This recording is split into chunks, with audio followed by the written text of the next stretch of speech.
Bip-bip na abiso sa mga motorista. Matapos po ang rollback nitong Martes, may nakaamba pong oil price high sa susunod na linggo.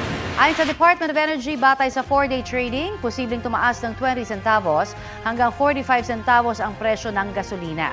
Posible namang walang paggalaw o may pagtaas na 20 centavos sa kada litro ng diesel.